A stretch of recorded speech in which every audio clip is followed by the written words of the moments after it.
Episode 22. தீரனின் மகிழ்ச்சி. அலுவலகத்திற்கு கிளம்பி சென்ற தீரனையும் தீப்தியையும் மேலிருந்து பார்த்து கொண்டிருந்த சம்யுக்தா அவர்கள் அவளின் கண்ணிலிருந்து மறையும் வரை பார்த்து கொண்டே நின்றாள்.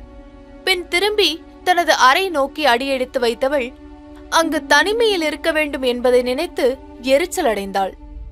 என்ன செய்வதென தெரியாமல் சோகமாக படிக்கட்டில் அமர்ந்து கொண்டாள். எதிரே இருந்த மற்றொரு அறையை கவனித்தவளின் சிந்தையில் ஒரு எண்ணம் தோன்ற அத்தனை பெரிய பங்களாவை சுற்றி பார்க்க எண்ணினாள் சம்யுக்தா. அவள் பார்த்த அந்த அறையை திறந்து கொண்டு உள்ளே நுழைந்தவள் அந்த அறையை மட்டும் கிட்டத்தட்ட 10 நிமிடமாக விழியகல வாய் விரித்து பார்த்து கொண்டிருந்தாள்.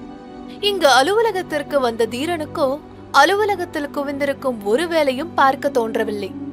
லேப்டாப்பில் புகுந்து விளையாடக்கூடியவன் டைப் செய்ய கூட தடுமாறி தாறுமாறாக டைப் செய்து கொண்டிருந்தான். அதை கவனித்தாள் தீப்தி. என்ன தீரா இதெல்லாம்? எது? உண்மையில் தீப்தி எதை குறிப்பிடுகிறாள் என்பது அவனுக்கு விளங்கவில்லை. அவனை முறைத்து பார்த்தவள் அவன் அருகில் நெருங்கி அவன் கையை தன் கையால் பிடித்தாள். ஹே தீப்தி, என்ன பண்ற? கைய விடு. ஓஹோ, நான் தொட்டா உனக்கு உதறி விடுற அளவுக்கு எரியுதோ? இதுக்கு முன்னாடி உன்னை எத்தனை தடவை நான் தொட்டு பேசியிருக்கேன். அப்பெல்லாம் ஒன்னும் தெரியல. ஆனா இந்த ஒரு வாரத்துல யோகின் ஆயிட்டியோ? தீரனின் தலையை திருப்பி அவன் டைப் செய்திருந்த பகுதியில் கை வைத்து காட்டினாள். அப்பொழுதும் தீரனுக்கு பிடிபடாமல் இருக்க அவன் தீப்தியை புரியாத பார்வை பார்த்து வைத்தான். உங்க கவனம் எங்க சார் இருக்கு? கொஞ்சம் நீங்க என்ன டைப் பண்ணி வச்சிருக்கீங்கன்னு படிச்சுதான் பாருங்க. தீப்தி கூறிட தீரன் அவற்றை படித்து பார்த்து தான் செய்து வைத்திருக்கும் தவறு புரிய தலையில் தட்டி கொண்டான். இப்பெல்லாம் நீ சரியே இல்ல தீரா, ரொம்பவே கேர்லெஸ்ஸா இருக்க. முன்னெல்லாம் நீ இப்படி கிடையவே கிடையாது. என்னாச்சு உனக்கு?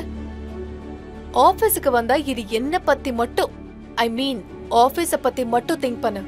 கண்டதையும் நினைச்சு கான்சென்ட்ரேஷனை மிஸ் பண்ணாத. கண்டதையும் என்பதை சம்யுக்தாவை நினைத்து கூறியிருந்தாள் தீப்தி. சரிங்க மேடம், இப்போதானே அட்வைஸ் பண்ண பழகிட்டு இருக்கீங்க.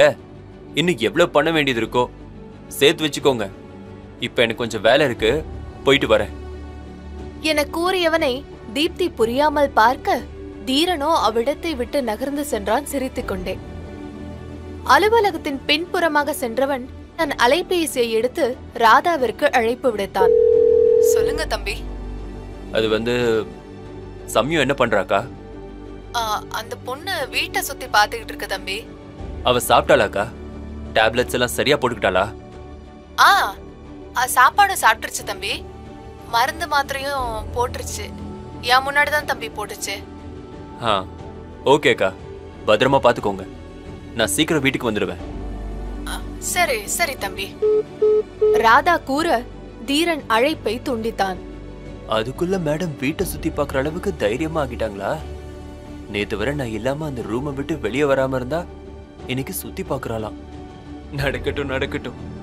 தீரன் பலவித எண்ணங்களோடு கேபினுக்குள் சிரித்த முகத்துடன் நுழைந்தான். அதை தீப்தியும் கவனித்தாள். என்ன காலையில இருந்ததை விட ஃபேஸ்ல இப்போ ஒரு பிரைட்னஸ் எக்ஸ்ட்ராவா தெரியுது. என்ன விஷயம்? இவ கண்ணுல இருந்து மட்டும் தப்பவே முடியாது போல. அப்படியா தெரியுது?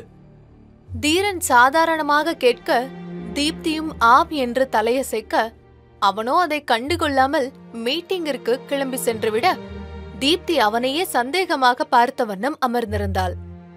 இங்கு சம்யுக்தாவோ அந்த வீட்டின் ஒரு அறைக்குள் நுழைந்தவள் அந்த அறை சற்றே தூசி படிந்திருப்பதை கண்டாள். என்ன இந்த ரூம் மட்டும் கொஞ்சம் கூட கிளீன் பண்ணாம இப்படி போட்டு வச்சிருக்காங்க?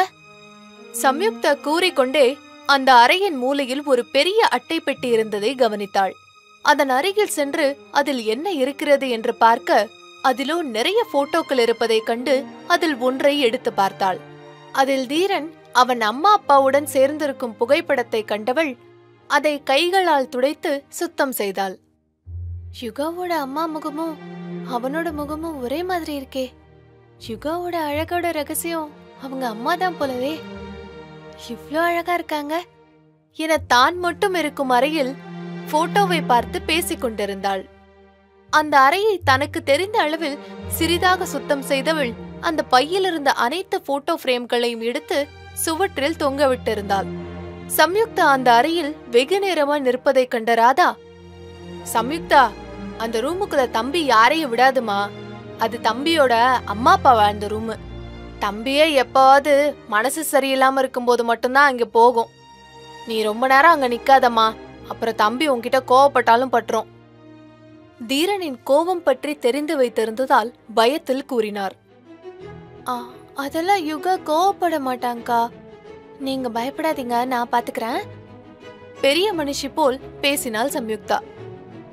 சரிம்மா, நீ சொன்னா சரிதான். ராதா சிரித்துக்கொண்டே கூறிவிட்டு அங்கிருந்து சென்று விட்டார். இங்கு தீரனுக்கோ அலுவலகத்தில் குறிப்பிட்ட நேரத்திற்கு மேல் இருப்பு கொள்ளவில்லை. விஷ்ணுவிடமும் தீப்தியிடமும் கூறிவிட்டு அறையை விட்டு வெளியேறும் நேரத்தில், பாய் தீரா, தீப்தி கூற அவன் அதை சற்றும் காதில் வாங்கிக் கொள்ளாமல் காரை நோக்கி சென்றான் தீரன். அதில் எரிச்சலுற்றாள் தீப்தி. அதென்ன, நான் பேசுற எதையும் இவன் காதுல வாங்காம போயிட்டு இருக்கான் என்று நினைத்தவள் அவனுக்கு முன்பாக சென்று நின்றாள்.